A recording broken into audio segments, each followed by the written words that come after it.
Здравейте и добре дошли отново в нашия канал. Днес ще ви показвам какво ще правим. Нека да продължим с видеото, вместо да губим време.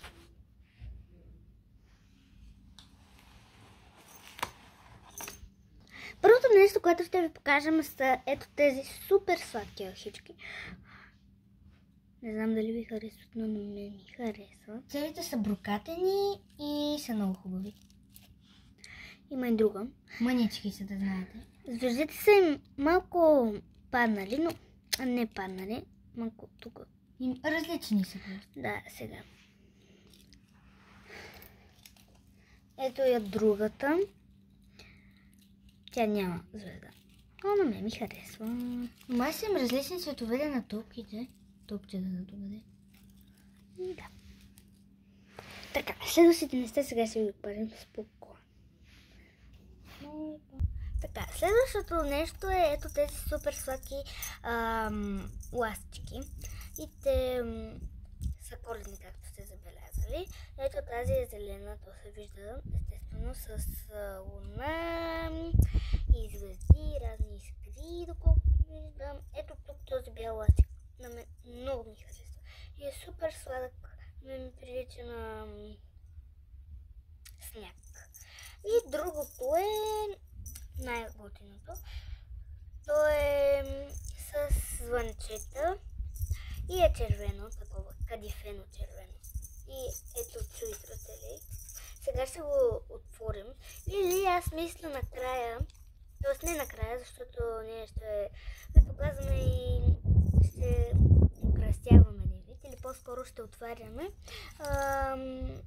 нещата. Накрая ще ги отваряме, така че ги оставям. Ето, това са салфетки, които са с снежинки. На мен ми харесват. Тук са сиво снежинки. Това е, мисля, някакъв по-бледо цвят сиво. Мисля, че е доста хубав. Така. И то е 16 броя са. Коледни са за ето ги. Ако искате отстрани да ги видите, от другото страни. На мен ми харесват.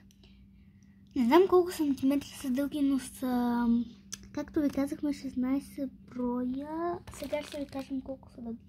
33 на 40 сантиметра са дълги. Както забелязвате, ето тук е по-тъмно сиво, а тук е по-светло. Три пластови са, така пише. Сега, както се разбрахме, накрая ще ги отваряме, така че не знам дали салфетките ще ги отваряме, на другите неща ще ги отворим. Така, следващото нещо е за Берта, за нашето куче. Чакайте. Окраска, така да го кажем. Шалче. Шал. И тук пише Merry Christmas. Другия вариант беше да е като миналата година. Не знам дали сте го виждали или дали сме снимали. Но другото е пак шалче, но с по-различна шарка. И пише хо-хо-хо. Но на мен това ми харесва също. И другото е хубаво, но тази година ще е с такова. Ето тук има някаква лапичка, както знаете, все пак е за кучета. И както сме се разбрали, накрая ще го отваряме, да не го повтарям по 100 пъти. Следващото нещо пак е за Берта, не знам дали ще станат, уж са кучешки.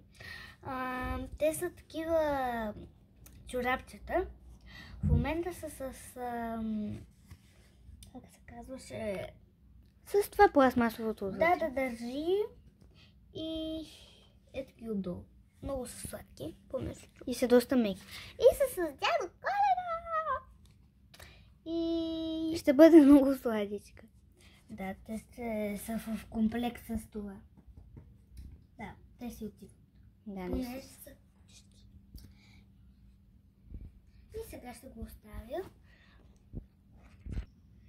Следващото нещо, последното, е тези супер сладки пантовки, които пак са с звънчета, естествено са коледни. И те са като обувки на елфи, супер са сладки. Също така, те са много удобни, като ги гледам. Просторни са отвътре. Имат и пухчета. Да, имат си пухчета и тук на опаковката им пише Merry Christmas, както на почти всички неща. Те са зелени и са така трябва да се дадат. Приличат ми, помежду другото, освен на елски обувки, ми приличат и на Гринч обувките. И ето така. Всъщност трябва да седат на крака. Сега ще ви покажа как седат.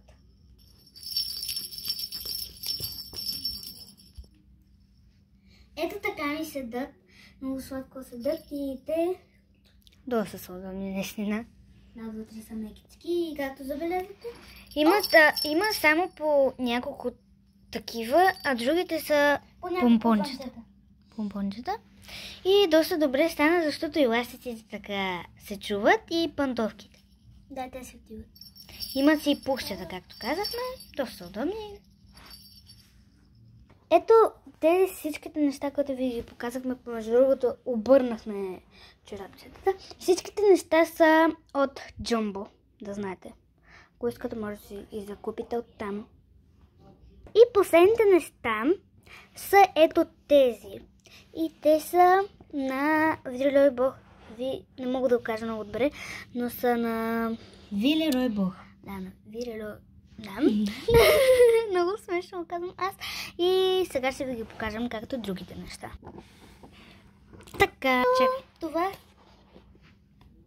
Ето това са камбанки. Те по принцип дънкат, както пантовките и като леко се чуват, но имат хартия вътре. Просто имат хартия вътре. На опаковката им пише коледни камбанки за уха и те са украшени за уха в интерес на истината. Те са различни в смисъл, не са различни като...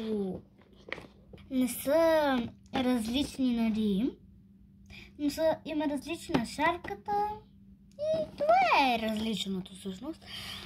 Формите са им различни. Това са камбанки. Следващите ще ви покажем какви са. В следващото, нали, секунда, така да го кажем, минута. Сигурно, да. Сега го оставям и ще ви покажем другото.